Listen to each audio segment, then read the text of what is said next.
adventurers, and welcome to the Micflayers podcast, coming to you from a small hamlet on the border of an ancient haunted forest. I'm your host, Conor O'Brien, and joining me as always is my co-host, Mr. Martin O'Dwyer. Hey Martin, how you doing? I'm doing good, man. I'm doing good. Ooh, spooky, haunted forest. Oh yeah. How are you getting on? How are things this week? Things are sleepy. Things are quite sleepy, but I'm gonna power through. Had a good session on Friday with my guys. Really starting to get into our like Japanese pirate arc, which is fun. I'm really looking forward to getting like to the That latter. sounds like it will be exceptionally interesting now. Yeah. It was cool. They did a lot, like, but we didn't get to exactly where I thought we would over the last two sessions, and they did another. I think they're gonna do the mission this way, and then they do it the completely other way. Did another one of those, which was just ridiculous. That we might have a chat about later if you want. But oh my god. Yeah, it was a really sorry. Oh no, go on, sorry. No, it was a really fun session, and I'm just having a lot of fun really getting into like the Japanese vibe and stuff, and like robbing an idea from Gavin using like loads of the Ghost of Tsushima soundtrack. Yeah, really great soundtrack. That's awesome though. I mean, you guys kind of did that to me this past week as well, because you guys have been in the Underdark for what was a couple of weeks or a week and a bit in game, but because of like lockdown and not being able to play in person and all this other stuff, we've been there for months in real world time. And you guys finally got back to the surface and back to the city Temurai that you were kind of operating out of. And a couple of things happened here and there, and I purposely use this as a staging period to be like, hey, there's stuff happening over here. Ooh, but there's also this other thing happening. I kind of laid out a bunch of like little threads, and you guys can follow whichever one you want.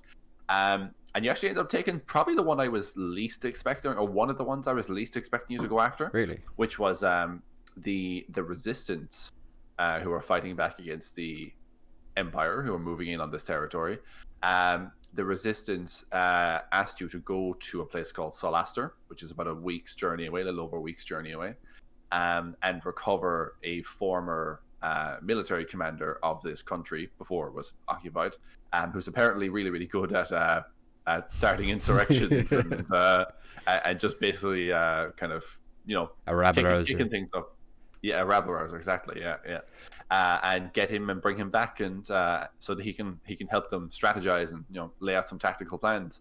And I didn't think you'd go for it because there's other stuff there I thought you guys were maybe collectively more interested in, and you've actually gone and going after that now. But that's really interesting because it means that there's a couple of new spots in the kingdom that you guys haven't visited yet, and I get to expand on that, which is cool. Yeah, it'll be fun to like see a new area and kind of do more of that, because like we've only really had one encounter with the resistance, and like as well, like I'll be honest, it wasn't like my number one thing I wanted to do. I wanted to go back to Rune and go to the grave and see what was going on there. Mm-hmm. But like when it was offered up and it was like, okay, this is on a limited time thing, I was just like, yeah, no, we really haven't done much with Wabu, and it would only be fair to actually do a bit of his stuff now, because like literally from the start we've done nothing. And like we did my whole thing, and like the last like entire arc was basically like Aerith and Arkham combined. So I was like, yeah. When that came up, I was like, yeah, no, being fair, yeah, we should do Wabu's thing. Yeah, no, absolutely. Yeah, and again, I'm delighted to be able to explore this a little bit. One, because we're going to get to maybe touch on some of Wabu's stuff, which is nice. But also just because again, we get to go, if you'd gone back to Rune, or if you'd done a couple of the other arcs I had in mind, they were either based in Temurai, so you'd be staying where you are, or you'd be going back to Rune, which is going back to the town you started in. And it just means that I don't get to elaborate or come up with any new stuff. Which on the one hand is nice. It's I already have that town made. Brilliant, don't have to worry about it. But on the other hand, it's like, you go back to the town you were already in, and you see the buildings that you already saw, and here's that person you already met before. And it's it's not that it's super boring, but it's just not as exciting as going to an all new settlement or anything like that. Yeah, it kind of makes the world feel smaller if you're just retracing your steps. Exactly. Martin, why would anybody place their village on the border of a haunted forest? Maybe they built it there before the forest was haunted, and then their inhabitants were slaughtered, and they now haunt the woods. That was quick and very, very good. yeah, exactly. Because I feel like it's often the case in D&D, or maybe more the classic vibe of D&D, where people will people will have a village or a small town or a hamlet that is in a strange location. It's like, oh, it's in the corner of the kingdom, which just so happens to border the dark lands where the Dark Lord and his undead armies roam. And you're like, why would a tiny little town exist so close? Or why would you make a village either in or right on the border of a forest that is haunted or full of elves that don't want you anywhere near their woods and all this kind of stuff? And it kind of just brings to mind what we're going to be talking about today, which is settlements and how settlements come about, where you place them in your world from a TM world building perspective, how you name them, stuff like that. How do you kind of go about placing settlements in your world? Is there any spots that you gravitate towards? I kind of go like from like general to specific, in that like I'll do like, okay, I'm gonna do like I'll start with the country and be like, okay, what kind of a country is this, and you know what's the culture like, and that, because like very often the culture will inform where people settle. Like if you're a sailing culture, you're much more likely to settle by the seas, whereas if you're like an agricultural culture, Jesus, that's a weird way to say it, an agricultural culture, you'll probably settle more towards areas that have like better land for growing crops and things like that. Lowlands, grasslands, like that, yeah. Exactly. So like I'll go with that first, and then I'll usually go, okay, how like, and I'll determine like the culture and the size of the country, and then I'll go, okay, how many sort of like big, like in terms of like if you were to look at like a world map, straight away on a world map it'll show like the country, and then it'll show like 1 to maybe like 3 cities in the country sometimes. Like, you know, like if it's Ireland, it'll be like Ireland, Dublin, Belfast. Yeah, pretty much. Yeah, they typically get shown on a map. Yeah, like on like a world map, or like a map of Europe or something. So I kind of did my world map like that, and in that, like, so I'll have like, so the I was talking about there, the Japanese place. I've a Japanese influenced place that's like a dragonborn homeland, and it's called Yosei Ryu, and I have like 1 main city on it, and then I have one main town on it, and then I have like 2 larger islands that, and like it's like the main one, the smallest island has the town on it, and that's like sort of a welcoming area, landing stage. Then so there's the smallest island is actually in the sea. The second biggest island floats 150 feet above the small island and about a day's travel west, and then the third island, which is the biggest island, a further day's travel west, and floats another 150 feet above the middle island. So they're actually floating in the air. They're magically floating islands with like this one waterfall that flows from some an unseen like source the on the top. Avatar. It is, isn't it? It is. Shit. Hey, don't knock it. That's a really cool concept. Don't knock it. It's like this magical waterfall that flows from the 3 and connects them all. Oh yeah, I like that. Which is why the other 2 islands don't just like fall into the abyss. But yeah, when I was doing that, like I was like, the town is called Anjo, and I suppose the best one to talk would be that one, because that's the most recent one I've done, and it's the one I've kind of put the most effort into recently, because my players just got there, and their last 2 sections were in Anjo. Fresh on the mind. Yeah, exactly. So when I was doing that, I was like, I was trying to think of like an area. I figured it would have to be like a welcoming area, because it's like a very small country, but it's more of like an archipelago, or like a series of islands, and it's like magically protected from like teleportation. It's like divinely probably is a better way to say it, because the patron god of this area is Bahamut, and they like highly worship Bahamut. Like platinum isn't used as a currency there; it's only used to make like holy relics and statues. Oh, I like that. Yeah. They wouldn't use for something as trivial as coins to be handed around. Exactly. Yeah, I like that. So when I was designing Andrew, I was like, okay, so this will be like the port city. This will be where trades come, and like people drop off their supplies, and like tourists or travelers come to see things. So I was like, okay, it'll need to have like certain amenities. It'll need to have a certain thing. Like I was like, it's the smallest island, so even though it's a port city, it can't really be that big, because I still want like more space. I don't like. It wouldn't really make sense for a big city to be on the smallest island. Like it would more so you'd think it'd settle on the bigger landmass. So I was like, it'll be like a small but like dense and busy town where there's like lots of stuff going on, and and then like a lot of amenities, and then I went down to like the style. So I was like, okay, it's going to be heavily Asian inspired. Kind of draw a lot from like Japanese fiction, and like also like just like what it looks like there. So like, oh yeah, and I did some googling because I wanted to put like sakura blossoms in it, because you know it's super Japanese. It's like you have to. Yeah, of course. Yeah. So I actually googled like when do sakura trees blossom, and they blossom on the 4th of April. So it was like just before the guys were getting there. I was like, oh perfect. There's a sakura festival on right when they arrive. And it's like this big like, and then that turned into, it's actually like a big 5-day like spring birth festival, where like they start to like I've incorporated like a bunch of stuff, and like there's different things happen every day. So like the first 3 days are like a massive party, and then the last 2 days are more like religious ceremonies, and like day 4 there's like a parade of demons, which is like straight out of Japanese folklore. There's like I think it's called the night parade of 100 demons, like and yokai in Japanese folklore, where they're like they're like demons or like demonic spirits that have all these like very specific and weirdly interesting kind of domains. Or like if you've ever heard of like a kappa, that's like a yokai that lives in the river and like drowns people. Okay, cool. Yeah, so cool. There's loads of stuff like that. So like I took inspiration from that, and then like the Krampus festival, where people like run through the streets dressed as demons covered in torches. So I was like, 100 demon night parade, Krampus festival. So like people are gonna like run through the streets wearing all these crazy like Japanese style like Hanya masks and all stuff to like, and then like monks will like chase them out of the town to like banish the winter or whatever. Yeah, I like that. That's it's actually funny when you mention it. Basically, like a big piss up for a few days, followed by some like piety and and religious ceremonies. It kind of reminds me, because I know people who frequent, and I don't know the name of the festival ever, but they frequent Lourdes, the pilgrimage to Lourdes in southern France once a year. And I know people have been to that, and that's what they basically describe it as. A lot of people will go, they'll do the whole the various masses and the various cathedrals and all the other stuff, but then after they've done all that, it's basically just a big piss up in southern France with lovely weather in the middle of summer. Yeah, I was kind of thinking of it as well, like if you've ever seen, like, I think it's how Easter is celebrated in like mainland Europe.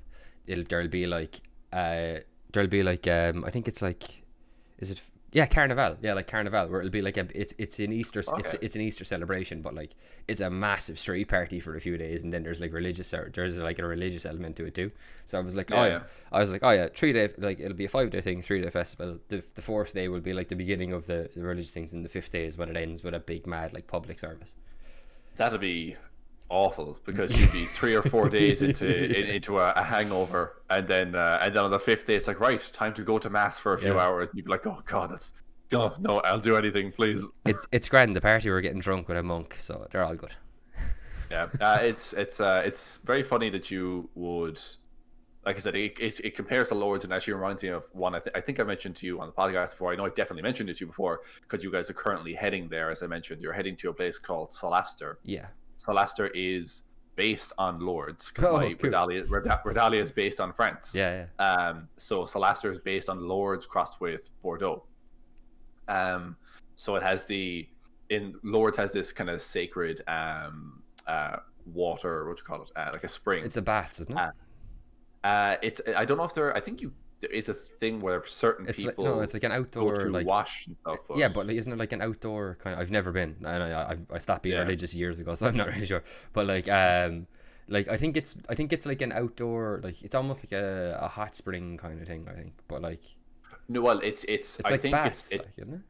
Like it's not quite a bath. No, it's it's like a big cement pool kind of a thing, isn't it? It's in like this kind of undercroft. So there's a cathedral built up on this kind of cliff. Yeah. And directly below that, the cliff kind of overhangs a little bit, and there's this natural spring that comes and gathers. All the water comes from up out of the ground, I believe, and then gathers there, and then flows off into the nearby river.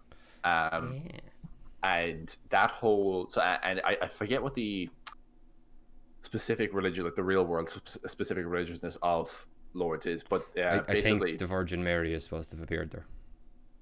Oh, quite possibly. That sounds right. Yeah, Don't quote me. Don't quote me on that. Anyone who is actually religious watching this. That's meshing with the with like the scars of going to like Catholic primary school in my memory. So like that sounds about right. Yeah, it's firing some old pistons Yeah. there. But yeah, so Leicester is basically kind of like that.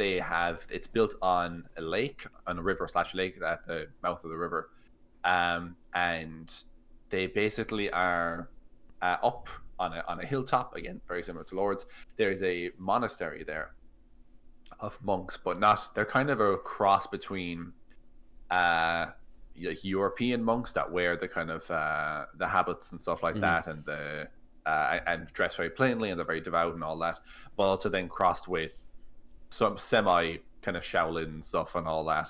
And I think I mentioned before, this is actually how I worked the Way of the Drunken Fist subclass into my world, because one of the things you get at level 3 with that subclass is you get proficiency in brewing supplies. And I thought, oh, wouldn't it be really, really good if they were monks and they lived here in this holy site? And not only that, but, and this is where the Bordeaux thing comes in, because obviously Bordeaux is very famous for wine. This is where they not only do that, but they take the water and they make their own wine that they then sell, and it's just very, very high quality, and it's something. There's something holy about it. Like I haven't quite worked out yet. I might make it have very slight healing properties or something like that. You could say that like there's key infused into it. Yeah, exactly. Yeah, and like these guys, so they've they make the wine. They don't they kind of sell it, but it's like it's not for them to profit off of it, so that they can kind of keep the monastery and everything kind of safe and all that. Not only that, they practice martial arts so that they themselves can defend this religious site. Hence why the drunken fist comes in and all that. Buckfast Abbey, but they don't need bouncers. Sorry? Buckfast Abbey, but they don't need bouncers. Exactly, yeah. And you pointed out to me before that I basically inadvertently recreated Buckfast Abbey, yeah. Buckfast Abbey and Kung Fu Panda. Exactly, yeah. Oh god. But that's the basic idea of it. And then of course, because people make all these religious pilgrimages to this site, the reason it is a holy site is that a celestial relic fell there long ago. And so the lake has certain properties that are imbued with that celestial power, and as a result, then the monks, live there and worship there, and people make pilgrimages, and then the town kind of grew up around the monastery. And it's a very, very famous, very holy site inside of Redalia. But yeah, that's you have my attention.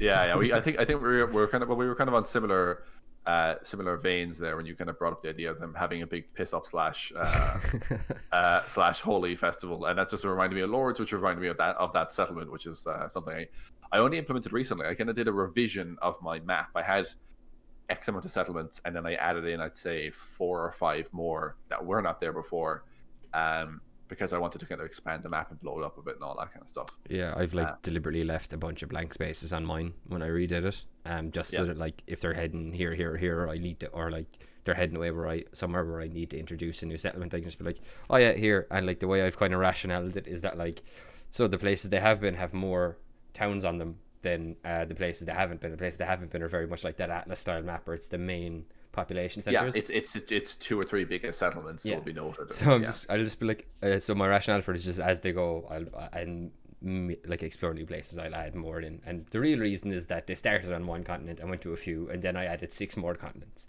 So yeah, there's something to be said for starting small when it comes to settlements. You don't need to do a whole kingdom map. I do, because I have a sickness, but yeah, I mean, like, honestly, there's a lot to be said for just simply having a single village or town with a decent few characters and stuff like that. I want to talk a little bit about some reasons why some settlements are placed the way they are. As I mentioned there, that the Solaster is placed because it's the site of a fallen celestial relic. I know it's a port town.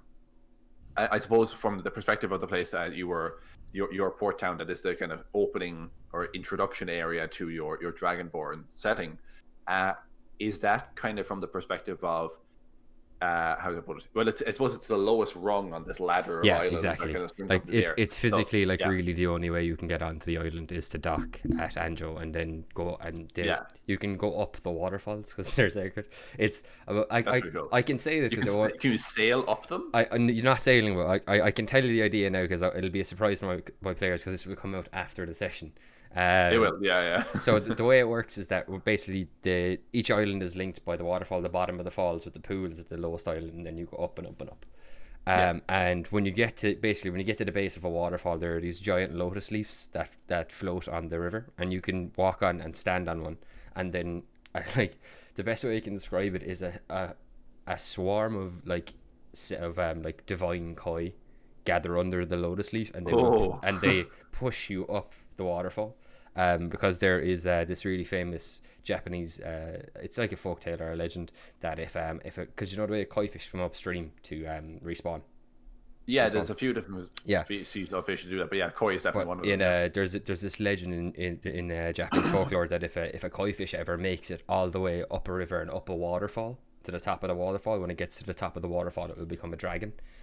Well, that's where the mythology behind Gyarados in Pokemon came from. Magikarp is a koi fish, and it's a really weak, shitty little fish. But if he can, and I think there was an episode like that where they were literally Magikarp were swimming upstream, and it's like a test of their endurance. That if they can swim the whole way up and they show that strength, they evolve into a Gyarados. Yeah. So I was like, when I knew I wanted the Sacred Waterfall, so I was like, how are people going to get up this thing? And I was just trying to think, I was like, they probably use the water. And I was like, and then that thing popped into my head, and I was like, oh, it'd be cool if you like stood on a big like leaf, and then all of these. It's also partly inspired by I'm watching the Digimon 2020 remake, and one of the rookies, one of the rookie forms attack is called Marching Fishes, where he literally just summons a swarm of fish under him and like batters into people. So I think it was like a combination of that and the koi myth, but I sound much more intelligent if I only tell you about the koi myth. Yeah. Well, I was studying Japanese folklore, and there's this mythological legend of. I suppose I saw it on Digimon. Well, it's both. Like I just grab bits and pieces of whatever works, really. Oh yeah, that's it. I think we could end the podcast there. I just grabbed bits and pieces of what works. There's the settlement building podcast. Thank you all. Good night.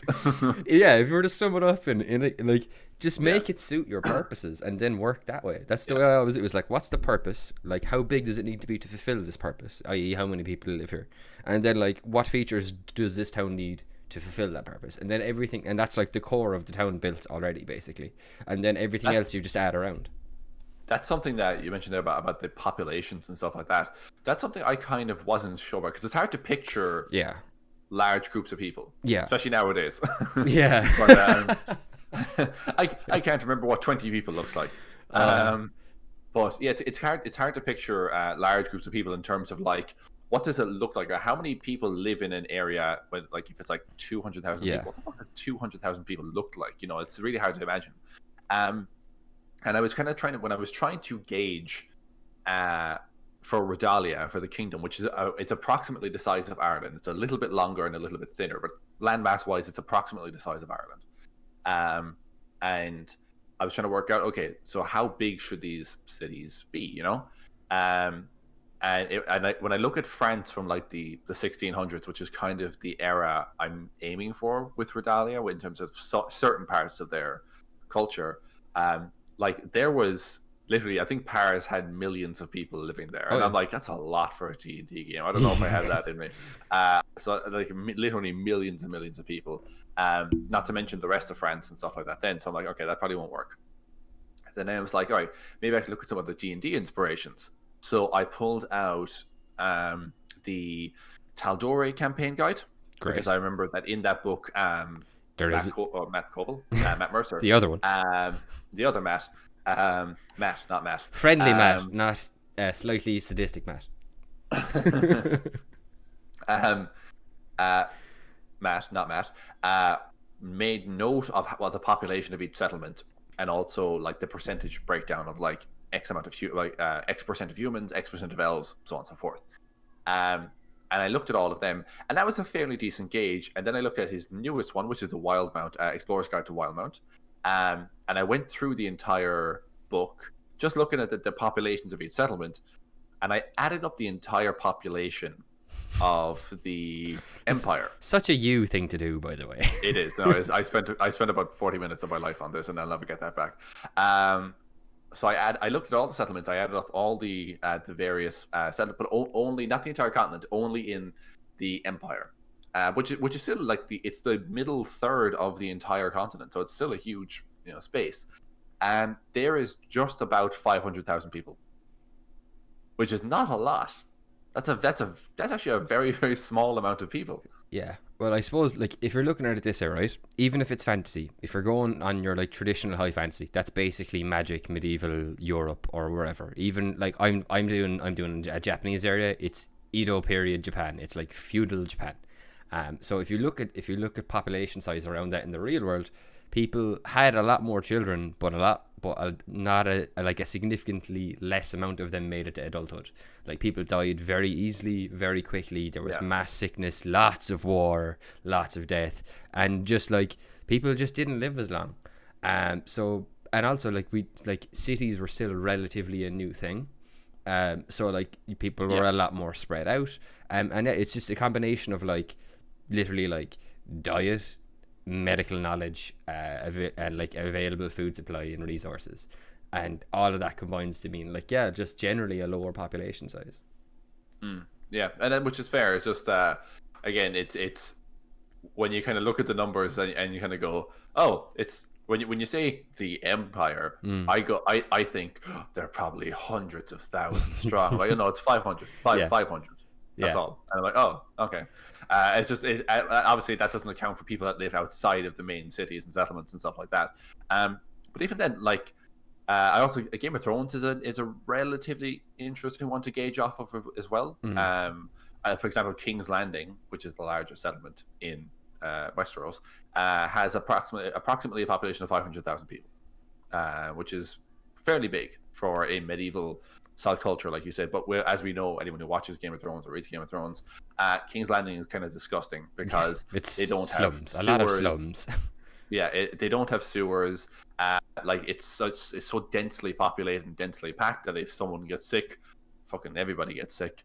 And there was all these kind of different things to consider when it comes to high population areas. And in the fantasy world, maybe that's not the biggest thing, because you have clerics who can go boom, that's a restoration, and people are cured instantly. Who's going to pay for that material component though? Well, yes, of course. Yeah, that's the thing. The church isn't giving the stuff away for free. But yeah, so we got on a weird tangent there. I forgot how we got into that. But I was kind of pointing out population size and how you envision like large groups of people. Well, population was the tangent I got onto. What I actually wanted to talk about was why settlements crop up where they do. Yeah.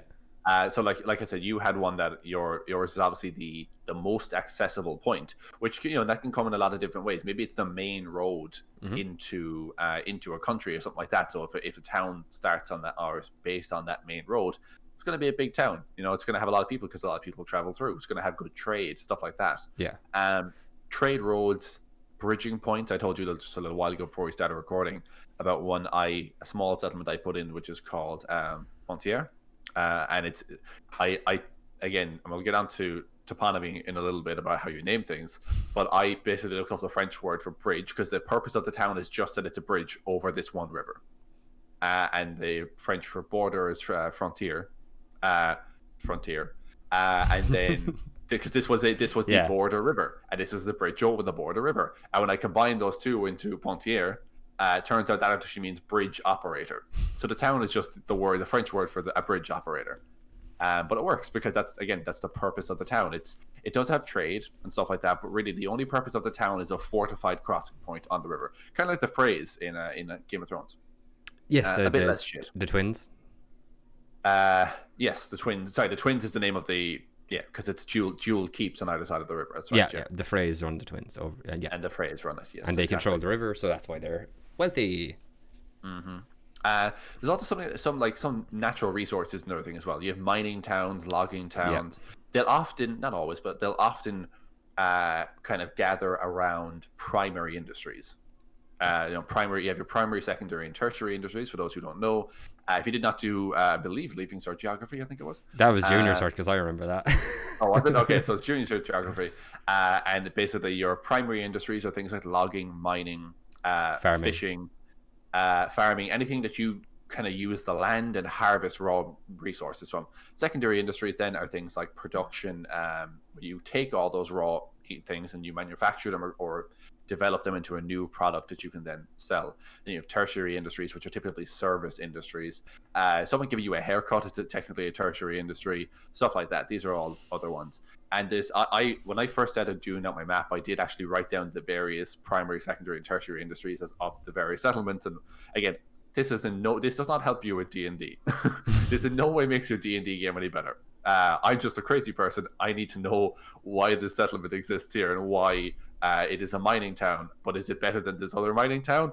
Surely this one has a higher population, so it produces more gold or more precious metals and whatever else. And I'm like, I can sleep now. Was it 4 a.m.? That's fine. But yeah, so just I like the idea of having smart location placement for your towns. That's the thing for me though. The realism factor doesn't have to 100% be there, but I like the idea of towns appearing in places like bridging points, trade roads, defensible locations as well. Sometimes a town is just there because there's a big fort and a town grows around that fort then and then becomes, Caspier is one I have in it's a coastal town on the north coast, but it's only there because wood elves cross that bay and come into the country, and wood elf rebels cause hassle for the humans. Caspier is strictly there as a military keep first and a town second, just so it can patrol that northern border, Is there any other settlements of your world, Martin, that are that have a particularly strong reason for why they exist in the first place? Yeah. Just out of the last arc my guys did, they were mostly based out of it's a city on it's actually the biggest city on the continent of Darkfell, also called Darkfell. So named because that was where it borrowed a naming convention from good old George R. R. Martin there. So Winterfell is the place where winter fell. So my continent, Darkfell, is the place where the god of darkness and the void was defeated by the other gods. So therefore, Toponymy named Darkfell. Basically the city the city that the continent is named after was given as the last gift of the gods to a young mortal race. So they made this sort of how the Numenorians had this incredible building techniques where they built stuff like Orthanc and all these crazy big in Minas Tirith.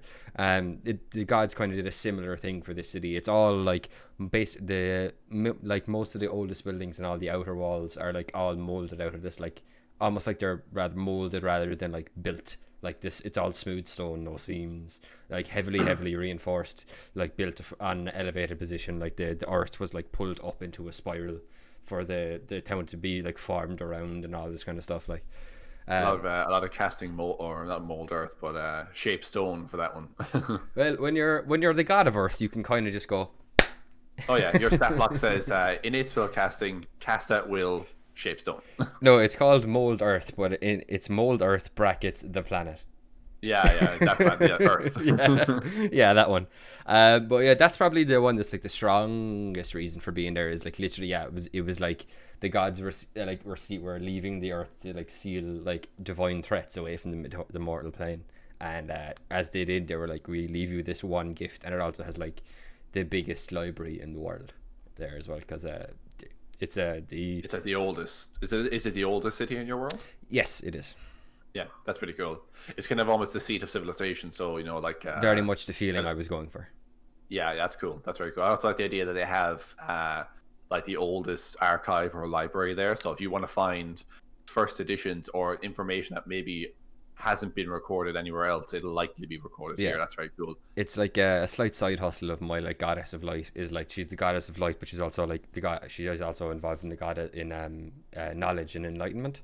So her order it's her order that run this library. It's called the Erstedon Library, And it's like this huge, entirely made out of glass library that's shaped like a giant like star with all these different points on it, and each point is a different color of light on the spectrum of light.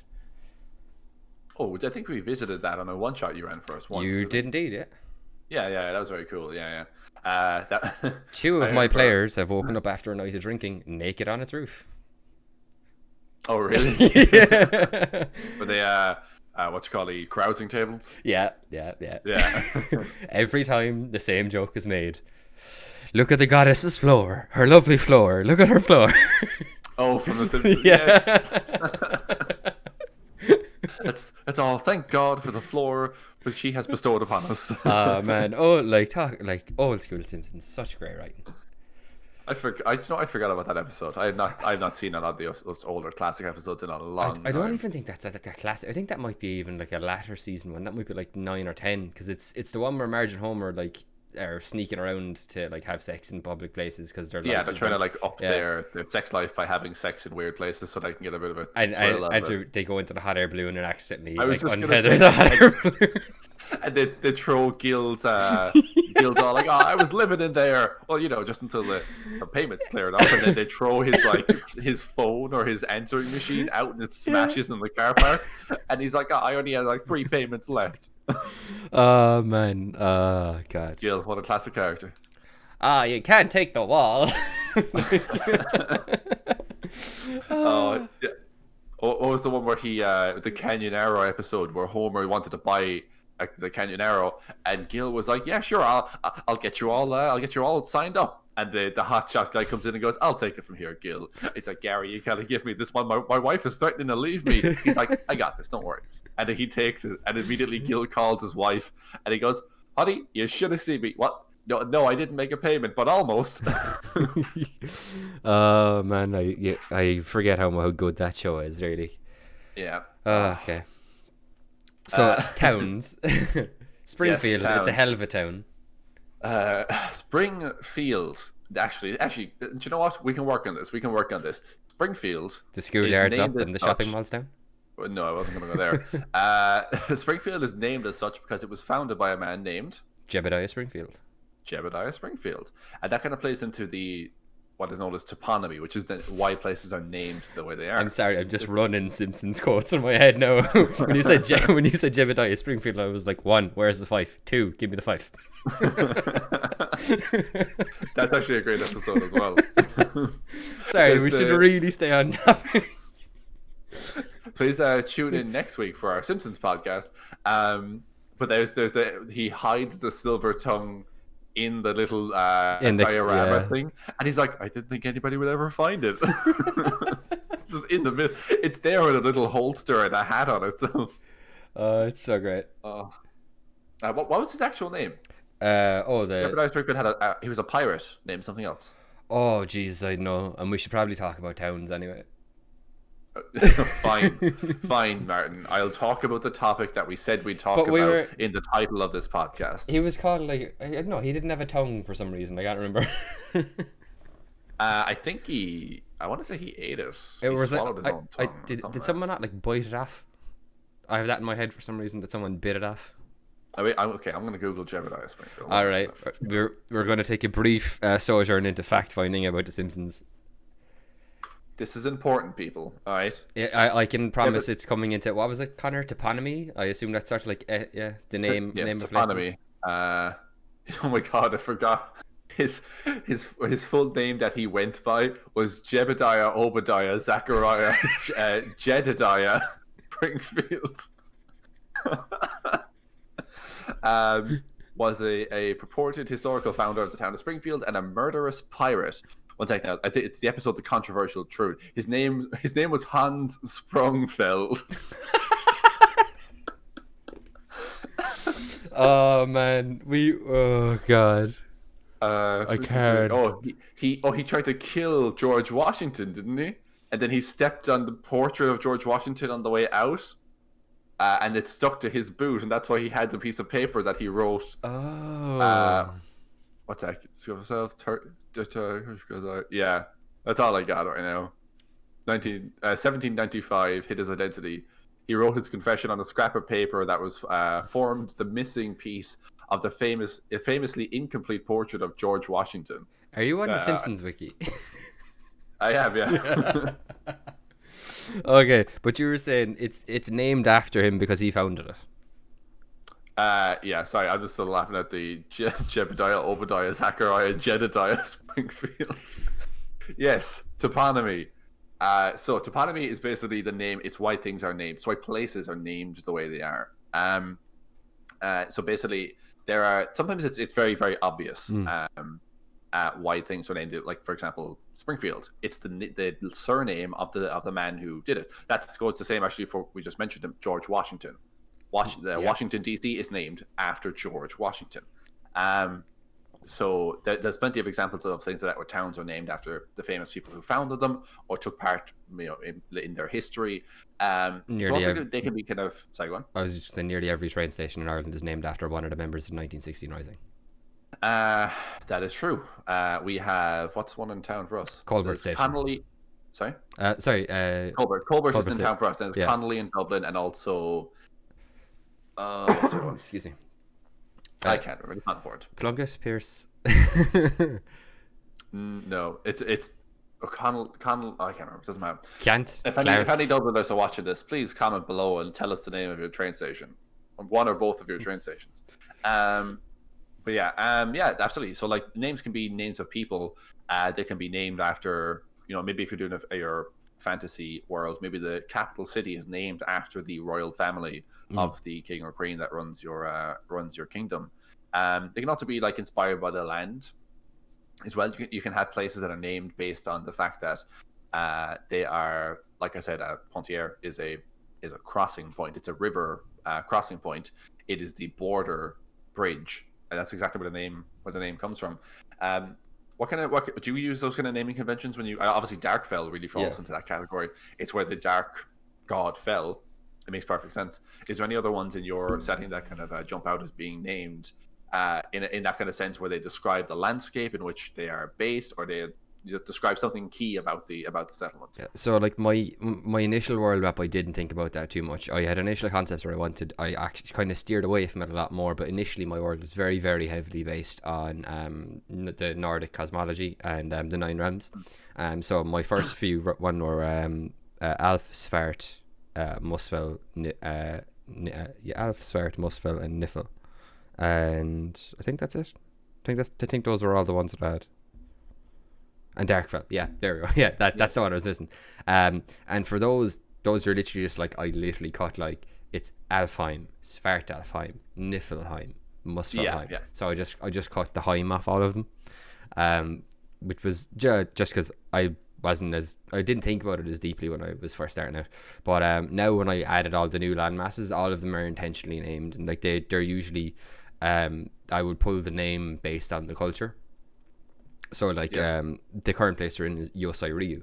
I think it's been a while since I double checked the meaning, but I'm fairly certain. I'm like 95% certain that if you were to translate that into from Japanese into English, that would mean like the I think it means the Dragon Isles, I think. That's cool. Yeah. And then I have like so. There's 3 of them that are in pretty close proximity, and they're all a good example of it. So there's Yosai Ryu, which is the Dragon Isles. There's Pontamalud, which is named for a very similar reason for Pontier was the one you mentioned earlier, yeah. Yes, yeah. So I wanted that area to be a fusion of Greek and Roman, which is basically Greek and Greek. But but still, yeah, I wanted it to be a fusion of Greek and Roman. So it was like, it's because it's a fusion of the two cultures. It is like the meeting point of the two cultures. I was like, it's actually referred to as Greco-Roman. Is that it?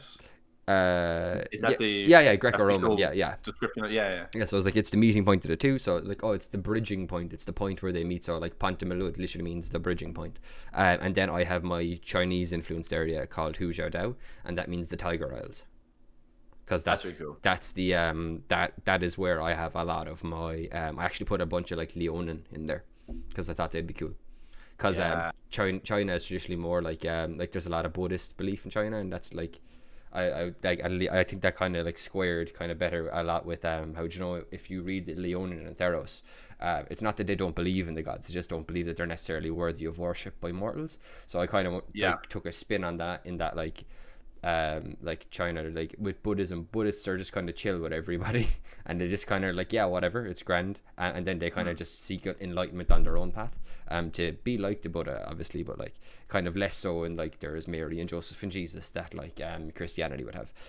So I kind of stuck that with them. Kind of it's I could be wrong on this now, please feel free to correct me. When it comes to Buddhism, it's not so much that Buddha is worshipped as their quote unquote god, more so that he's like their best example. And they kind of spiritually aspire to be as like him and follow his teachings, but not necessarily bowing or worshiping him or praying to him. He isn't like God as it is in the Abrahamic faiths. Yeah, exactly. Where the God is the creator and all that. Like Buddha was a mortal person who achieved enlightenment, wasn't he? I believe so, but I am not super up on my Buddhism, so I'm very much open to be corrected by someone who knows more. Yeah, but that's kind of cool though. I like that you took what was actually in D&D already, or rather, I suppose in Theros is a Magic the Gathering setting, isn't it? I believe so. Yeah, it's hilariously it's actually a Greek based like Magic the Gathering setting. But I just found the Leonin really cool. They're like if someone went, I want to make Thundercats but a race. Yeah, they're actually basically Thundercats. That's really, really cool though. No, I'm thinking something different. Never mind. I was going to say, you said Thundercats, and I got me thinking about Biker Mice on Mars. Biker Mice from Mars, yes! Yeah, and I was like, the thing is, like, where I was thinking of putting Leonin in my world is kind of deserty. Cool. And I was thinking you could totally do, like, a Mad Max Thundercats kind of thing, but with Leonin, cruising through the desert on... take the war machines out of Descent to Avernus. You could like reskin them from lions, because lions are more of like a plains big cat. You could reskin them from like lions to hyenas or something like that. Maybe make it more like deserty or fucked up. Oh, do dingoes, do fucking giant dingoes. Oh, you could totally do that, because gnolls are typically based off of hyenas, but you could do gnoll. We talked about this a couple weeks ago about having variation in your races, so that obviously lizard folk look like lizards, but they can look like iguanas, or they can look like Komodo dragons, and they can look like different stuff. Have gnolls that look more like dingoes as opposed to, and they all have thick Australian accents naturally. Exclusively eat babies. Yeah. Oh God. Do you know when I laughed a second ago? It was because I thought of that. Oh man. Moving on. Yeah. But yeah, no, that'd be really cool to have dingo gnolls. Just a different subspecies of gnolls that are that just have a very different appearance. That'd be really, really cool. They still have a G in front of the D. You just don't say it. A G. Oh yeah. just in keeping with the theme, there's always a silent G. Every single word in the Gnoll language has a silent G in the front of it. Oh God. I don't even want to try and logic that through. That'll break my brain. But yeah, that's gonna be. I like that. I like that kind of setting idea as well. And actually, that's one that kind of comes on to another thing that I was looking at as well, and something I've done in my world is I tend to pull real world languages and assign them to races and sometimes just different cultures. Like in my world, there is like I said, humans are typically European one way or another. I have some Slavic stuff in there. I have some Mediterranean stuff in there. I have more Central Europe. I have the Kaled, who are your characters, people who are kind of they're kind of a mixture of Irish and Scottish, with the temperaments of Vikings. But yeah, so there's kind of a crossover here and there. In my world, dwarves are not Scottish; they are German. Who else do I have? I think my Goliaths, which play a fairly big part, I think, in my world, because they're quite prominent, and I have subspecies of Goliaths that kind of correspond to each different type of giant. Super Goliaths are all Scandinavian, in keeping with that kind of again, similar to the mythology of your world, where you kind of drew on Nordic mythology. They have a similar kind of What else do I have? Oh, Well, I actually thank have. God. Okay, you froze for a second there. I thought we were about to have to restart the show. Oh no, I'm back. Yeah, Did I you pause for long? for a second, but long enough to make me panic. Okay, was my audio gone, or was it just my video? Both. We're good. We're Okay, good. We're good. we're good. Okay. We just might, you Yeah, just sorry, might have to repeat what you were saying. Well, I was just saying that there was basically like I basically just pulled a lot of different cultures and stuff like that for to basically kind of, I don't know, round out making the world feel real. And I kind of do a lot of that with my place names as well. I've kind of shown how I kind of do like a bunch of the ones I have for Regalia, which is a French motif, is that I have Temerai, but it's spelled Ailles at the end. I have Basto, I have Caspier, I have Arlais, which is Arlais. So I'm taking all these French spellings of them, and I think it makes it. I honestly think it makes it sound quite. And you can confirm or deny this to me as a player in my game. I think it makes the world seem more real. You know, and there's nothing wrong with calling your settlement, your town. I don't know, what would you call it? Bucksville. Bucksville or Greenwood or something like that. Or you could be as creative as DC Comics are, and when they were deciding what to name where the small town where Clark Kent grew up, Smallville. Small town, Smallville, yeah. And then what Metropolis is. Yeah. The big city, it's a metropolis. Yeah, God, they really didn't work overtime on that one, did they? Comic books, man. What are you gonna do? Yeah, but I think there's a lot of stuff like that. And again, there's nothing wrong with having very, very simple names. And I think when you kind of stay in the if you are a native English speaker and you kind of stay in the realm of calling things by a 2-word combination of what it is, but in English, that's actually perfectly fine. You know, if you have I don't know. I'm actually struggling to think of names of places now that are. I got like a combination of 3 I can give you from. It's actually the first 3. It's actually like the first 3 small villages that my guys went to, and it's on Niffle, which is largely a human area. So there, I decided like I had one. I had one village called Leafwell, and then I was building out from that, and I was like, okay, generally speaking, like in the real world, when things are named, they're generally named in patterns, usually of the area where they're like features in the area where they are, or like something prominent in location, or they'll follow like a convention sometimes. Mm-hmm. So like what I went was, I was like, okay, so the first town is called Leafwell, then the second town is called Slowweir. A weir is like a very slow moving small river. Right. And then the third town they went to was called Reedton, because it was a village built on the edge of a swamp, and it was built amongst the reeds. I like that. See, that works. That's right. Those are 3 prime examples of toponymy in action. You're describing and it works very, very well for small settlements in particular, because you can imagine that if there were only a couple hundred people, mm-hmm. they very easily could have sprung up in only the last couple decades. So the name can be very literal like that, where you can be like, oh yeah, it's a town. It's a town among the reeds. It's Reedton, and obviously town then is shortened to ton, which is a common thing as well. Brighton in the UK is actually Bright Town. It's on the southern part of the UK. Mm-hmm. Lots of sunshine. Therefore, it is Bright Town, Brighton. You know, it's the same thing with one that I did in this, and it's places that end in ham, HAM.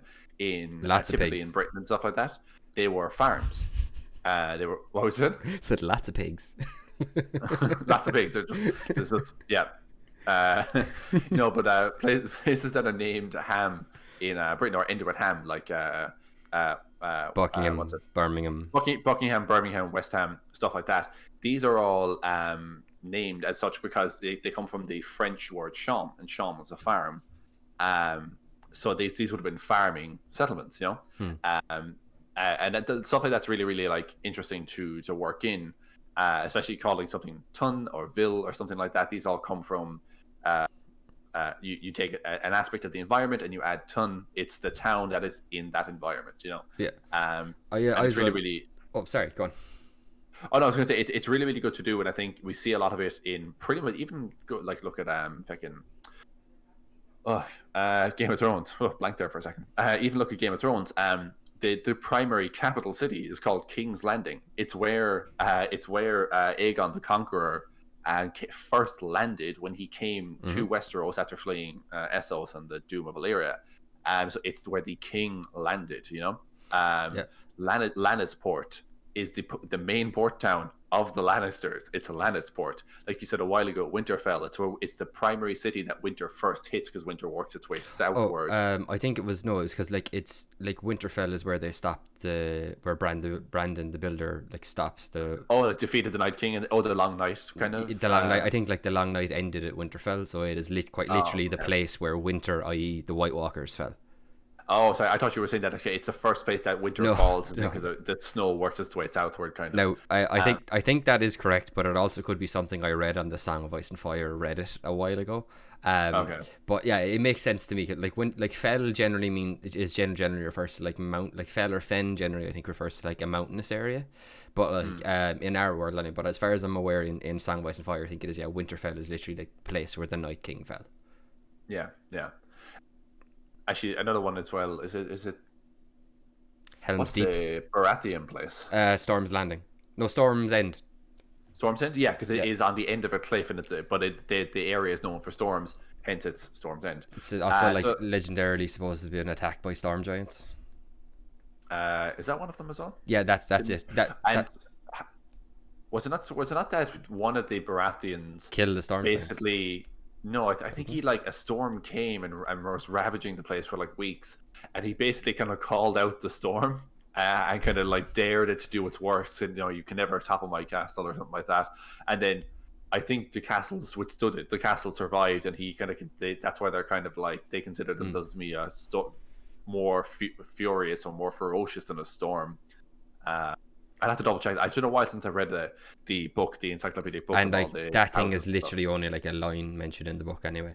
That's good world building by George R. R. Martin, though. Those throwaway things that it's very much in the very first Star Wars when they're first talking to Han Solo, and he's like, "I'm the captain of the Millennium Falcon," and they're like, "Is your ship fast?" And he's like, "Fast? It made the castle run in less than 12 parsecs."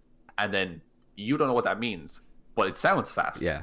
And that evokes enough emotion in just that line to go, what's the Kessel run? It sounds like it did that really, really quickly. That sounds like a really fast ship. Even though you don't know the context for it, the way it's presented to you makes it sound that way. So George R. R. Martin does a lot of that where he doesn't actually explain. He'll have characters say these throwaway things of, there hasn't been a massacre this bad since blank, blank, blank. And then you don't know what blank, blank, blank is, but you know it was a massacre because that's the way it was presented to you. And so if you ever hear it again, you're like, oh yeah, that was a bad time, even if you have no context for it, Yeah. Irish does a lot of that as well. If you directly translate traditional Irish place names into English, like Tyrone, Tyr Owen, which just literally means Owen's country. Yeah. Or John's country, isn't it? Yeah, John, because Owen in Irish means John. It does. And Limerick as well, Limnach is bare boggy spot. it's bare spot because it's to our north we have the river, to our south, east, and west we have I did that backwards. Yeah, maybe not for the camera. Limerick is shaped like a saucer. It's flat in the middle and there's mountains on all the edges. Basically, mountains on these three sides like that, and then the top part is a river, and it's just this blank patch in the middle of all these different things. But it's really, really good to look at that and kind of translate it. That's a really good example of if you translate it to a different language, though. So we say Limerick in English, but in Irish, Limerick would be Limnach. Yeah. And it's from, again, it's simplified and kind of changed over time, so it's not a one-to-one translation, but the origin of it is there. And Dublin is Dublin, which is deep waters, isn't it? Dublin is a black pool.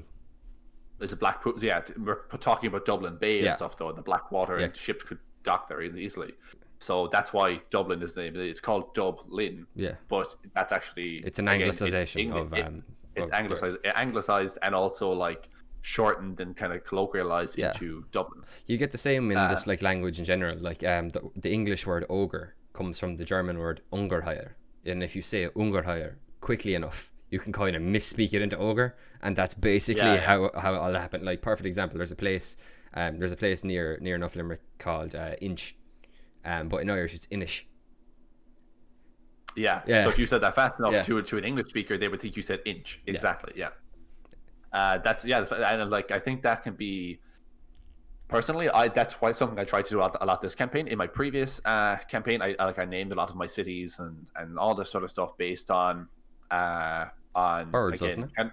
Sorry, birds in the last campaign, wasn't it? Well, Cordwell was where that the emblem of Cordwell, the country, was a crow or a raven. So their capital city, I believe, was also called Acilia, I think. No, Acilia was a Pentamere. Sorry, it was Cordwell. And then they had three prominent port cities. One was Ravensport, one was Rook's Point, Rook like another type of crow, and then Murderstone, which like a murder of crows. Don't worry, it's not all made of stone. I make that joke every time I talk about Murderstone. I'm like, don't worry about the name. It's not all made of stone. But yeah, that was a naming convention where I wanted each of the primary cities there to be kind of represented by a different type of crow or raven or whatever.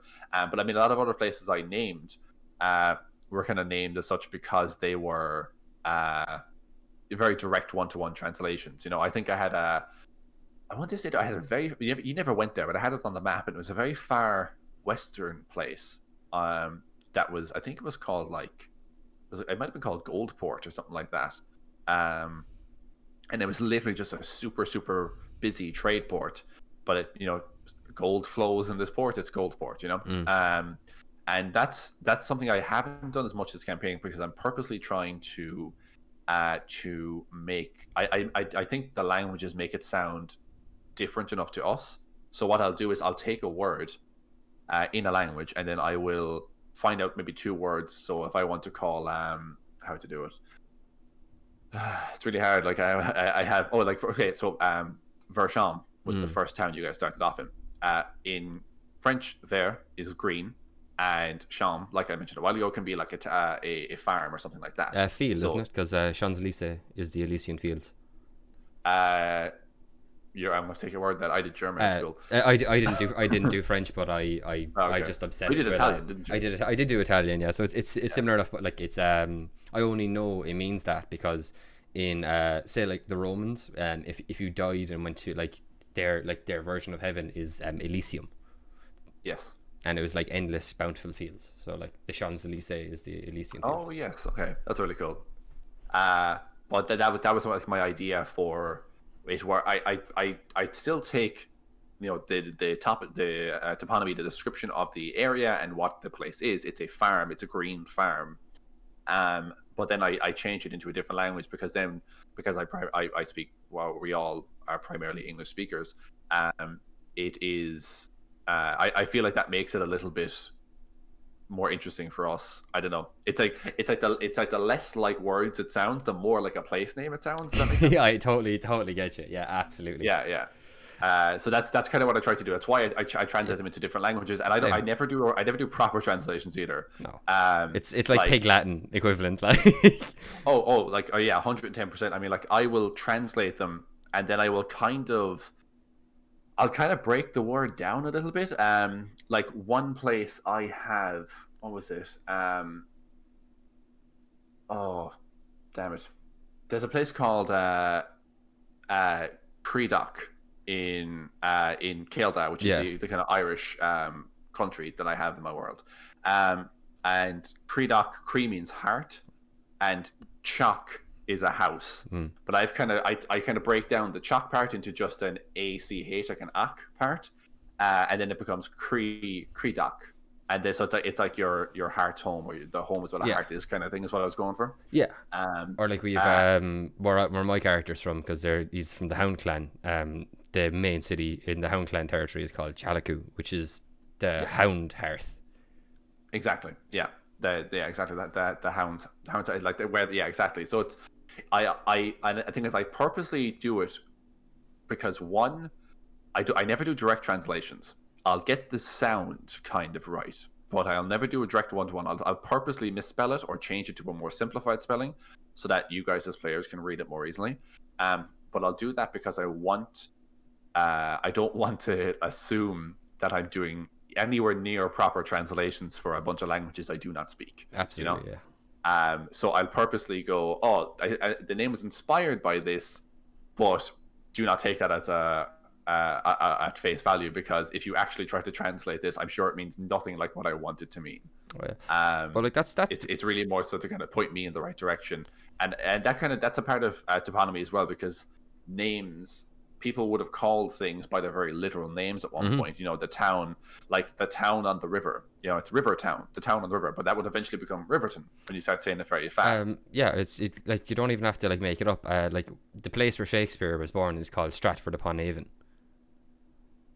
Like it's Stratford upon the river, the city Stratford upon the River Avon. Yeah, exactly. Yeah, and again, that's the very English stuff, more so because I guess we understand the language behind it. But it's very, very obvious when it's and it does like Stoke-on-Trent and stuff like that as well. Oh yeah, how did I not think of Stoke-on-Trent first? But there's a lot of different settlements and stuff like that are they're telling you it's Stoke, it's on the River Trent. That is exactly what it is, but that's kind of part of it. I do the translating into languages just because I think it can make things a bit interesting. I make things sound gives it a good flavor. Yeah, exactly. Yeah, and especially because I'm trying to lean into that that kind of French thing. I think it comes off nicely. I think totally. in our campaign. It all helps with the immersion. I think like I think the key to whenever anyone is writing anything really for D&D is you want to like immerse your players in it. You want them to feel like they're in like a real like living breathing world, or feel like they're not in a room pretending that they're actually these characters, and you want to try and like write and set things up in the best way possible to enable that. And I think like doing stuff like having naming conventions like that, like using the actual, like if you're basing a place on a culture, using the actual language of that culture to develop the name. Like so, like my Japanese place is called Yosai Ryu. Those are literally just like three. I think it's like three Japanese words that I slammed together. To make drop a letter here, insert a letter here. Change this O to an A, whatever. I think for that one I literally did just slam 2 or 3 words together because because a lot of the time in Japanese that's kind of how names and stuff are done. It'll be like 2 words that are joined together. German's an awful lot of that as well. A lot of things in German are compound words of just 2 other similar things that they kind of mash together. I saw a hilarious one. I saw a relevant but hilarious tangent that we can go on recently. Is that I saw a meme, and it was like the explanation, I think it was, of how penguin is in Chinese, and it's like shows the 2 characters for the word penguin, and then in English underneath it says penguin, and then there's an arrow that goes from each of the characters, and it's like the one on the left is business and the one on the right is goose. Business, because he's wearing a little suit. So like even in the real world, you don't it doesn't have to make sense necessarily, just as long as you evoke the feeling. So batshit sometimes. That was just lean into that as well. I mean, I think that can make things very strange, very weird. Hell yeah. Another thing when it comes to settlements and stuff like that, when I typically build a settlement, I kind of have a way in which I do it. I don't always follow it 100%, but there's a few steps I will typically tick off on my list of here's how I build a settlement. I'll pick a location that I'd like for this to be. Maybe it's a part of the country that I don't have any settlements in yet, so I'm like, I should put a settlement somewhere out here. Where would people settle out here? Well, there's a river. Cool. I'll put it on the river because they have fresh water, fish, whatever else. And I'll do all my kind of real world passes. I'll think of like natural resources, defense. What's their reason for being out here? Is it because like no one's gonna just pick a random field and plop a town down? You typically do it because there's some sort of value to the region, and I'll do all those real world things. I'll come up with why this place is where it is, why it's named the way it is, and then the thing I do, and I typically do this last, and I'd be curious to know if you do the same thing. On like my maybe 3rd pass, after I've decided the location, the size of the town, the resource purpose of the town, why is the town important to the kingdom, why is it here? Maybe the 3rd or 4th pass I'll do will be what is unique, or what is the thing that is this town is known for? What is the magical element, if it's a magical settlement? What is the thing here that is the weird magic thing of this town? Because I typically build as much as I can a real functioning world in D&D, and then I do a fourth pass, and I go, cool, let's just get a little syringe and inject some magic here and there into random parts of the world, and let's see what happens. Just a vision of you rattling Tinkerbell over your world map. Just like wringing her out like a cloth, just like that, and just get all that fairy dust. Oh, okay, give me the magic. Give me the magic. So yeah, so is there any like towns that come to mind in your world that have a particularly unique magical aspect, or even just something that they do that no one else really does? I mentioned about Celestia a while ago, being the site of where a holy celestial relic fell, hence why the water there has certain properties. Is there any other settlements you have that are kind of have a magical aspect to them? They're here because they have magic, or maybe they weren't always magical, and the fact that the settlement is there now makes it magical. Let's see. Oh yeah. I suppose like in terms of a magical thing, like I said, I've seen they've unintentionally made like the gods and like the presence of the gods a very like core thing to my campaign. It just seems to crop up in my world building all the time. I probably played too much Age of Empires, Age of Mythology when I was a kid. Such Age of Mythology, fucking amazing. Yeah, game. Let me build a Hydra. Why not? Exactly. Yeah. But one of the best parts of that game was that everyone, what was it, favor? Yeah. Favor was the resource, so you could only get it you get it different ways. So if you are Greek, you have to assign people to pray at the altar. And then if you were, I can't remember what the Egyptian one was, how you got the Egyptian favor. Yeah.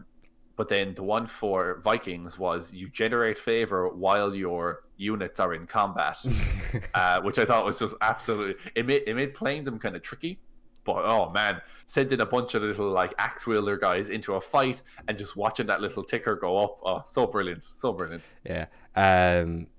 But yeah, in my Greco-Roman place, Pontymalud, they have an oracle, similar to how there was an oracle at Delphi, and basically in Pontymalud, certain countries worship very specific, in certain places worship very specific gods. So like Yosei Ryu, specifically they worship Bahamut and Io, because in my world, so the Dragonborn were born from like shed drops of blood. All the reptilian races were born from different varieties of shed drops of Tiamat's blood. But at some point in mytho history, shall we say, Bahamut basically like cleansed Dragonborn of Tiamat's influence and allowed them to live like lives of their own. So they have a very strong reverence and connection to Bahamut. Similarly, in Pontymalud, they are very much connected with my goddess of law and integrity called Integra. Law and justice, sorry. And she basically chooses one particularly devout female follower a generation and grants her the powers of the oracle. And they see it as the oracle there, and very similar to like Greco-Roman stuff. Again, like they go to her to ask for her judgment on certain things, like when to go to war, where should we plant our crops, and are there any upcoming disasters? Is there a monster coming our way? That kind of a thing. I will mention this without going off on a tangent about Zack Snyder. Is there a thing like this in 300? There is. Speak to a council of seers or oracles. He goes to speak to the oracle, and it's like this young woman possessed by like a spirit, and then like the old men listen to her speak and then tell Leonidas what's going on. Yes, I'm thinking of the old men in this case, but yeah, you're right. There is a person they communicate with, and then they interpret and pass that on to Leonidas as king. Yeah. But I think, like, as far as I'm aware, anyway, like traditionally speaking, in the Greek tradition, the oracle at Delphi was like someone you could go up and petition. You could go up to them and be like, Oracle Joe. I'm not certain on that, by the way. But like I think, as from what off the top of my head, I believe you could like go up and just like kind of pay a tithe or reverence there, and kind of like if you're lucky enough, she might be able to tell you, like, give you some portent of your future. That's really cool. So this particular town has a consistent elected spiritual leader per generation. Yeah, that just is always occupying that town, and it's someone that only exists in this town that makes this town unique in that case. exactly. Yeah, so like I have like 5 city states because there were like 5 Greek city states, and like each of them controls a very specific function, and they're actually named in connection with their function. So for example, where the oracle is called Doctrina, I believe, which is I think the Greek or Roman for like knowledge. Then there is the town where the military are mostly based out of is called Pila, and the Pila was the main spear used by Greek infantry. Oh, it's cool, yeah. Very, very cool. That's kind of I do mostly to like amuse myself, really, or if you know, like your world building, and you're like okay this, and you're like yeah, that's a cool reference. You know, I just throw in references to things I like, and that kind of amuses me. And then if a player goes, oh, what's that mean? I can be like, well, and then they might find that cool too. You mentioned something when we were discussing what we're going to be talking about on this episode of the podcast, and I didn't delve into it because I purposely wanted to ask you while we were recording. You mentioned to me earlier today that you have an area, a frozen area in your world, yes, semi Icewind Dale based, and you have 3 settlements there. And because Icewind Dale is meant to be this kind of horror thing, and it meant to take influences from like the Thing, the movie The Thing, you named those 3 settlements after 3 of the cast members, or 3 of like the more central characters in the Thing. It's so there's Cooperfield, Creedyville, and crap, what was I think it's like Benningston. Hang on, I'll pull it up on my phone and I'll tell you. Okay, cool. So like Vestigia it isn't even really a country. It's a piece of another country that got broken off in a storm, and then just floated further northward, and it's like very Icewind Dale, like think like Alaska, like or like think like Alaska or Serbia, but it's it's like Cooperton. Oh, I actually did share this on the Micflayers Twitter. If any of you guys want to have a look, and I believe we shared one of Conor's maps during the week, and I threw my world map up today. There we go. Yeah, so I have so that it's actually Copperfield, I think. Yeah, Copperfield. I used like Gothic fonts, so sometimes I have to be like. But yeah, it's Copperfield because your man's name was Cooper. And then Cooper, Creedyville because Kurt Russell's character is called McCready. And then Benningston, because I believe Bennings is the first person infected by the creature. Interesting. I like that. That's a nice little what would you call it? Reference. Nod. Easter egg. Yeah, Easter egg. Thank you. Hey, and it's Easter. Yeah, today. It is. It is, and it's the Sakura Festival in Japan today as well. Boom! Oh, look at that. It all falls into place. Like a nicely made egg. Yeah, sure. That's really cool though. I mean, like probably my favorite part is trying to figure out a weird thing to do with a town, you know, after the fact. Some towns can just be a settlement, you know, some little throwaway thing, don't be super important. But I like adding because it's D&D, and my world is not, I wouldn't say high magic, but it's moderately high, you know. I wouldn't say high magic, but yeah, like there's like it's not quite Eberron, but it's like a 6 or 7. Yeah, I'd say like medium scale. Like if you go like low magic is like a Song of Ice and Fire prior to the dragons arriving. Yeah, pretty much. Yeah. And then like high magic is Lord of the Rings and Harry Potter. You're sort of. I'd say high magic's more like Harry Potter. I would say because it's literally everywhere. Everyone has access to it. You know, it's the world was sung into the world and everything in it was sung into creation in Tolkien. Yeah, but again, that's a lot of that doesn't happen. True. Okay, that's fair. Yeah, on a day-to-day is what I mean. Like, not every single character has access to magic. I suppose it's more. It's more obvious. I suppose like it's. I guess Tolkien is like it's a very magical world, but yeah, I get you. In terms of like actual people who like use spells and stuff in the story, it's a lower. It would be lower magic than Harry Potter, where literally a wizard uses his wand to start his tea. D&D itself, I mean, if you look at like the Sword Coast and stuff like that, that's pretty high magic. Like, D&D is super high magic. Yeah, I mean, like almost every single class or most subclasses have some form of magical effect you can do. Even if you pick something like I don't know, think of something kind of pick a barbarian, which would normally just be a savage warrior or whatever, you know. But you can be a Stormhail barbarian, and lightning can arc off of your body, you know, and stuff like that. The Zealot barbarian, and literally be so angry you can't die. Exactly. Yeah. So this, I mean, D&D itself is just a wild magic barbarian, where you're literally like, I'm so angry I can spell. Yeah. I'm so angry I break reality on a round by round basis. Like, I'm probably not going to play barbarian again for a long time. But if the next time I actually play barbarian in a campaign, I'm going to play the wild magic barbarian, because that just looks like too much fun. Yeah, no, it didn't grab me when it first came out, but then I kind of had a better look at it when the print book came out, and I was like, oh, do you know what? I like this. I like the chaos of this. When it came out and I saw that there was an ability where you do 2d10 necrotic damage to everyone within 30 feet of you, and then gain temporary hit points equal to the damage you've done, I was like, Yeah. Which for a barbarian who, you know, with your resistances and stuff is pretty crazy. I would fucking yeet myself off a wall into a crowd of enemies. Very much similar to how I was playing Vermintide with you during the week, where I just throw myself into a crowd of enemies and just go fucking buck wild. I just keep picturing that scene in Two Towers, where the wall blows up and Aragorn's kind of on the ground. He's shell shocked, and he's kind of trying to focus, and all the soldiers are trying to like reform inside, and Gimli's just like, Aragorn! And he jumps off the wall into a bunch of upward pointing pikes and lands on a couple of Uruk-hai, and then just starts clubbing them with his axe left, right, and center. Very much so. Oh god, man, what a fucking moment.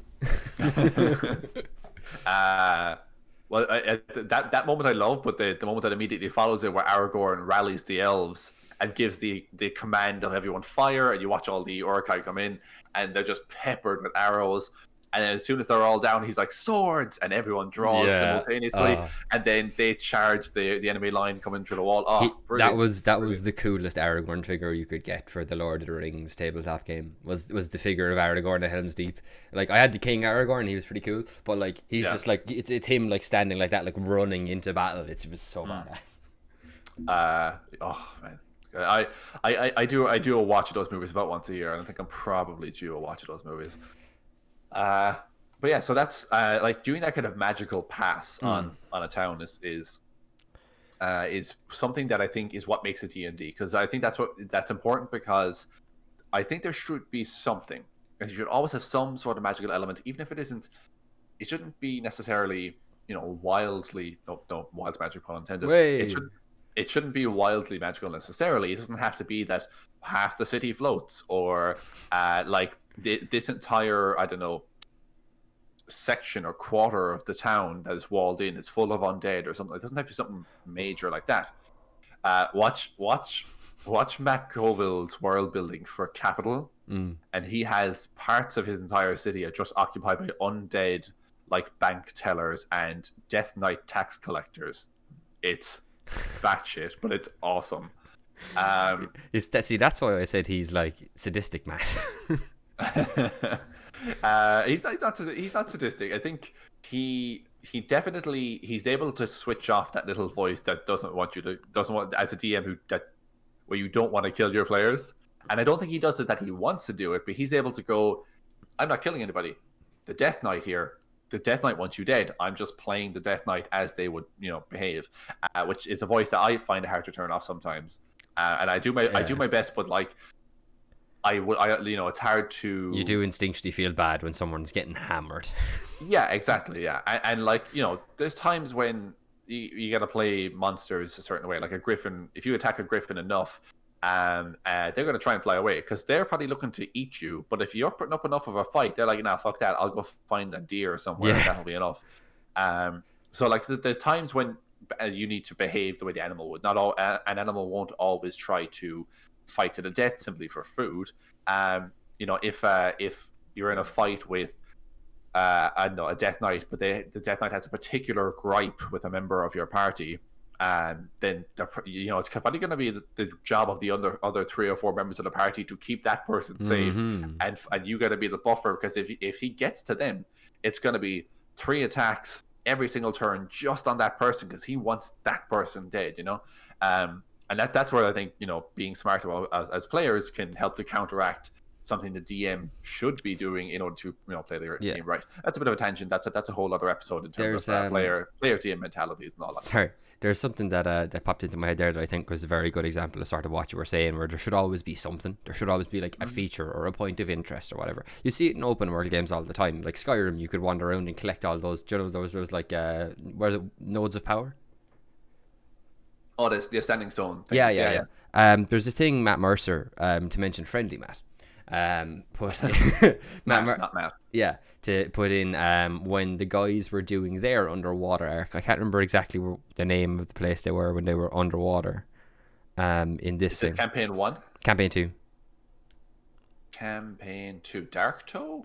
Yeah, I think it was near Dark Toe, yeah. But there was an area they were passing through, and they had heard rumors of this thing called Dishilla, this spirit that like haunted this certain area.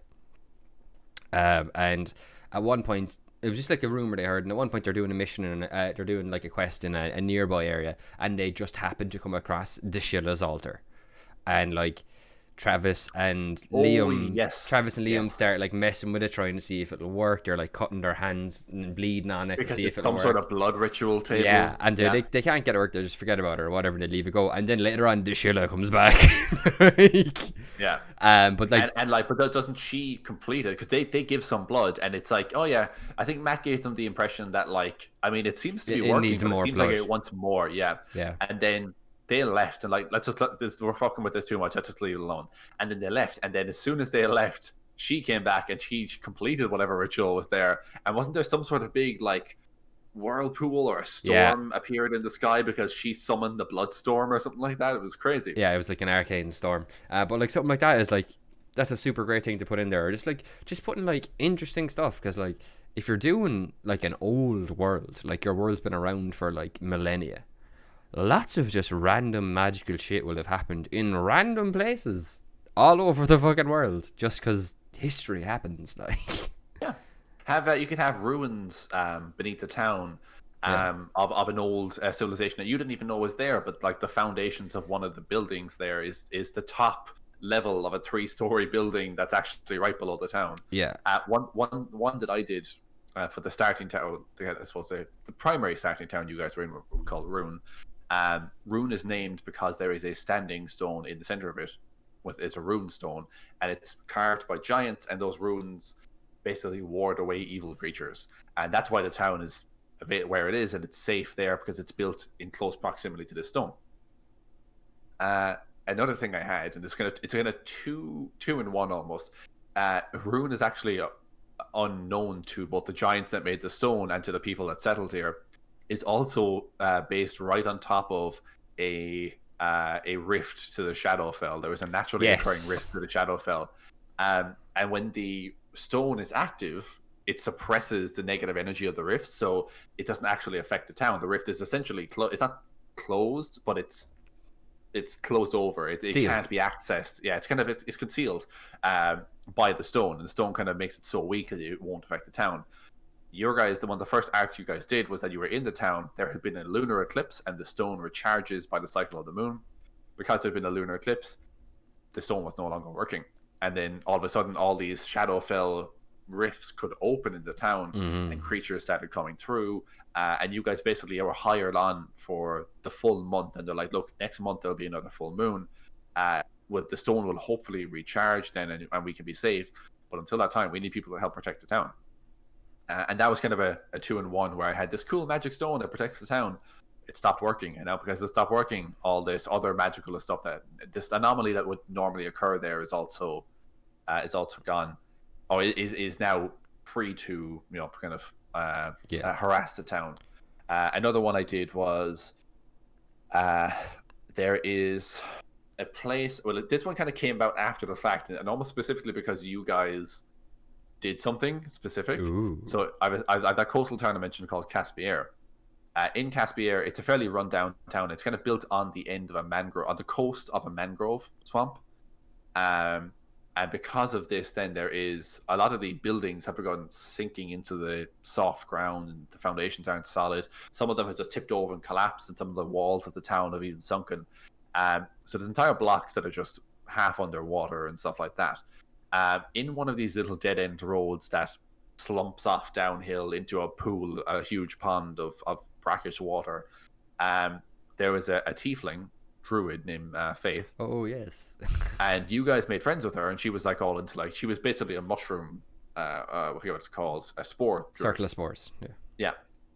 And she would help you guys. She gave you some potions, and she asked you to get her an ingredients book and stuff like that.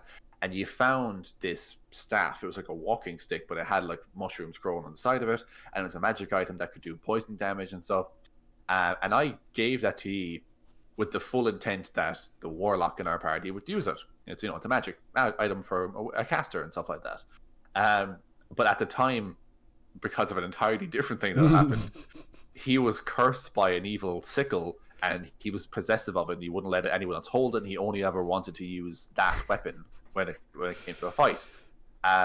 So instead, Wabu, the turtle barbarian, took it, and he didn't really want it either. So then, before they left town, he offered it to Faith. He was like, "Here, you can take this. We don't really need it." And I was kind of thinking to myself, I did put that in for Dan, but okay. I mean, I can't really stop you. And then I had this whole other thing happen where I thought if she has this, she might start messing around with this staff.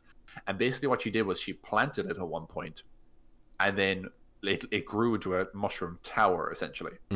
Literally Jack and the Beanstalk style. She put it in the soil, and within a couple of minutes, this enormous tower erupted out of the ground. And it's entirely made of soft, spongy mushroom, but it's a fully functioning tower, and also the entire area around it got loads more mushrooms and stuff on it. So now there's this city block where it's kind of like this small druid commune, because Faith always used to feed the homeless with mushrooms, and she would give them like whatever food she could muster up for the people that were begging on the streets. So she's kind of a community leader of these homeless people and stuff like that. And when she accidentally grew an entire little commune in this city block, she kind of now lives in the tower, and all the kind of homeless and stuff live in the other little huts that are partly mushroom huts. And they eat that, and then they kind of like provide for one another. And that's this little magical element that has occurred in the town because you guys gave her this staff that turned into a bloody tower. So now she has her own little faction within the town because it's something you guys did. D&D is very much the game of unintended consequences. D&D is. There's one more I want to talk about before you finish up. All right. It's not mine, but it was in a campaign I only played one session of, and it haunts me to this day in a good way, because I want to know what was going on, and I've never found out, and I need to ask this guy. There was a guy named we won't say last names, but Stevie. Yeah. Stevie ran a one shot, or what was going to be more of a campaign, but it was we only played one session of it, right? And we were on this newly discovered continent, and we were going to a town, and it started off with some goblins attacking us on the road. Pretty simple stuff. Nothing wrong with that. We arrived at the town, and the town was built on this muddy swamp, right?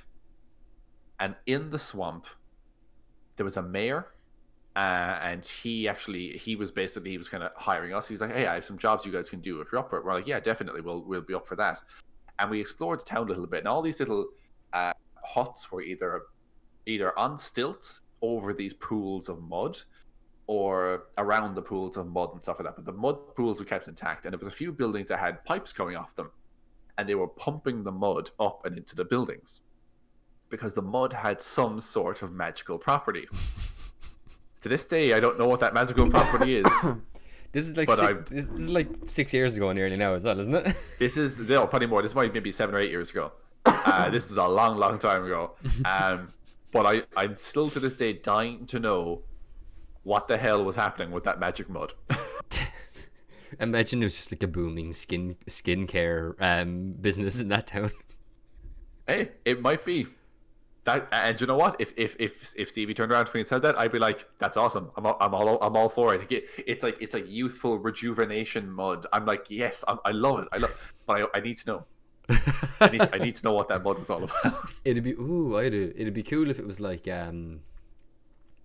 divinely touched mud or something, and it basically had the effect of casting gentle repose like once every couple of minutes, and they entomb with people in it. That's exactly the kind of thing that's good world building though, because there's a special property to the mud. We don't know what it is. It's magic. It's magic in some way. And of all things, you could make magic in a town, by the way, whether it's the stone, a flying part of the city, the water is celestial based. To say that the mud is magic, the mud that the town is built on is magic, I think it's genuinely inspired. To be fair, you did make magical shite in this campaign. Did I? Yeah, do you remember the magic shit monster we fought in the sewers? Oh, well, here, okay, look. I mean, that was, okay. That was in a Why do town. you sound guilty? Why do you sound guilty, Conor? What happened was, you guys were in a town where there is a magical college, Lyceum. Watch him trying to defend himself. And because, okay, so there are sewers, naturally. This isn't a town where people are throwing their buckets out their upstairs window onto the street below. There is sewers, people use bathrooms, everything flows down into the sewer. What else flows into the sewer?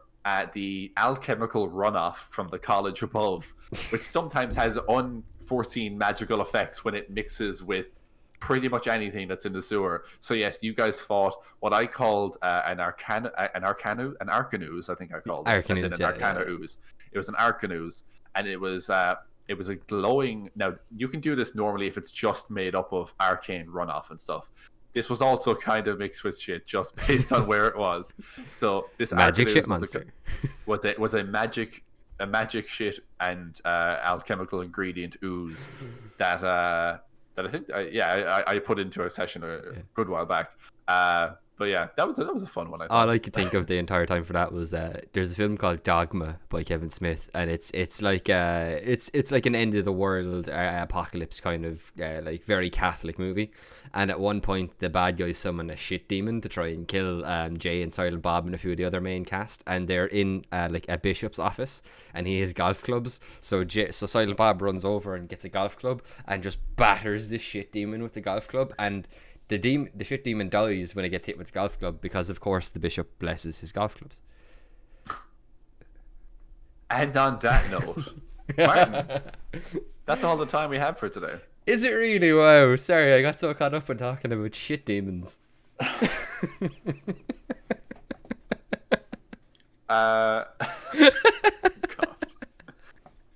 If you have any questions you'd like to ask, stories you'd like to share, or topics you would like us to cover, please tweet us at Micflayers Pod on Twitter. You can also find our podcast on YouTube and Spotify. And on Facebook. Martin, and on Facebook now as well. Thank you very much. I should add that to my outro notes. Martin, where can people find you on the internet? Mostly here. Possibly discussing shit demons.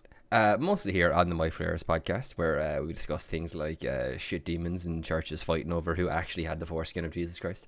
I forget what episode that was, but I think 8. I think that was 8. I think that was another world building type episode. But other than that, you can mainly find me on Twitter at So Sorry It's Over. It's boom right down in the corner there. I'm also quite often on the Micflayers podcast Twitter account, which you can find in the bottom right hand corner of our screen, along with our YouTube and Spotify names. Oh, sorry, words hard. Yep, can't speak that. You can find me on Twitter at 0.Conor, ZERO. Deep breath, come on. ZEROPOINTCONOR, 1 N, very important. That was so close that time. That was so close. Was that close? Okay, yeah. Cool. And also here every Friday at 6 p.m. on the Micflayers podcast on both, like I said, YouTube, Spotify. So guys, thank you so much for joining us. I hope that was a bit insightful how myself and Martin kind of do some of our world building when it comes to designing towns. I think we did a very broad idea there. We might get into some more of the nitty-gritty in future about populating towns with unique characters, what kind of facilities should be in town, stuff like that. We might get into that in a future video. But for now, guys, that's all from me. And that's all from me. I was going to prompt you because I didn't know if you were into that. That's not important. Thank you very much for watching. We'll see you all again next time. Bye-bye.